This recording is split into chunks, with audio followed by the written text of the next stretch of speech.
সরকার গরিবদের জন্য বিভিন্ন অভিলাষী প্রকল্প ঘোষণা করলেও বাস্তবে এখনো অনেক প্রকৃত হিতাধিকারীরা তাদের প্রাপ্য থেকে বঞ্চিত রয়েছেন। যেমনটা পরিলক্ষিত হলো বড়খোলার শুভং জিপিতে। ভাঙাচোরা কোণে ঘরে দিন যাপন করলেও সরকারি সুযোগ সুবিধা থেকে বঞ্চিত শুভং জিপির জনগণ। এ নিয়ে জনপ্রতিনিধিদের বিরুদ্ধে চরম ক্ষোভ ব্যক্ত করে মুখ্যমন্ত্রীর সহায়তা কামনা করেছেন হতদরিদ্ররা। কাছাড়ের বড়খোলা বিধানসভা কেন্দ্রের শুভং জিপির ময়নাগড়ের বাসিন্দা একাংশ চা জনগোষ্ঠীর জনজাতিরা সরকারি সমস্ত সুযোগ সুবিধা থেকে আজও বঞ্চিত। নির্বাচন এলেই নেতা মন্ত্রীদের দেখা পাওয়া যায়, নির্বাচন পরে আর পাত্তা পাওয়া যায় না তাদের। নেই বিশুদ্ধ পানীয় জল, নেই প্রধানমন্ত্রী আবাস যোজনার ঘর, এমনকি নেই ভালো রাস্তাঘাট। তাদের এলাকার জ্বলন্ত সমস্যা সংবাদ মাধ্যমে তুলে ধরে বাগান শ্রমিকরা এক প্রকার ক্ষোভ প্রকাশ করেছেন। তারা বলেন, স্বাধীনতার পর থেকে আজ অব্দি এলাকার সরকারি উন্নয়ন থেকে কিছুই করা হয়নি, সম্পূর্ণ বঞ্চিত রয়েছেন এলাকার জনগণ। অনেকেই আজ অব্দি অরুণোদয় পর্যন্ত পাননি। এদিকে রাজ্যের সমস্ত জায়গায় ঘটা করে অরুণোদয় প্রদান করা হচ্ছে, কিন্তু এইসব সরকারি প্রকল্প থেকে বঞ্চিত রয়েছেন তারা।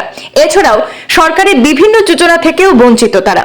স্থানীয় লোক ক্ষোভ প্রকাশ করে বলেছেন, এই এলাকায় রাস্তাঘাট না থাকায় বিভিন্ন ধরনের অসুবিধার সম্মুখীন হতে হচ্ছে তাদের। বর্তমানে সরকার উন্নয়নের স্লোগান দিলেও বাস্তবে অন্য চিত্র বড়খোলা বিধানসভা কেন্দ্রের শুভং জিপিতে। তাদের অভিযোগ, জনপ্রতিনিধিরা শুধু ভোট ব্যাংক হিসাবেই তাদেরকে ব্যবহার করে যাচ্ছে। এই এলাকায় জ্বলন্ত সমস্যা নিরসনে রাজ্যের মুখ্যমন্ত্রীর আশু হস্তক্ষেপ কামনা করেছেন এলাকার ভুক্তভোগী জনগণ। আমার নাম হইল রীতা ফুলমালি, গ্রাম ময়নাগড় চা বাগান, শুভং জিপি। মানে এটা তো শুনছি যে 2019 মানে ঘর কমপ্লিট করব সরকারে, কিন্তু এখন 24 ঢুকে গেছে, এখনো পর্যন্ত সরকারের কোনো জিনিস পাই না, ঘর না, ল্যাট্রিন না, কিছু না।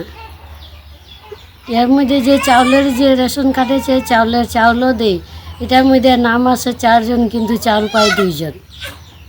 এরকম কতবার Aadhaar card, PAN card xerox, bank account xerox, ঘরে লাগিয়ে অ্যাপ্লাই, ল্যাট্রিনে লাগিয়ে অ্যাপ্লাই, মনে হয় টাকা খরচ করতে করতে জেরেসের মধ্যে গরিব মানুষের 1000 টাকা গেছে গিয়ে, কিন্তু কোনোদিন আর না ঘর আইলো না ল্যাট্রিন এসে, কিছুই পাই না।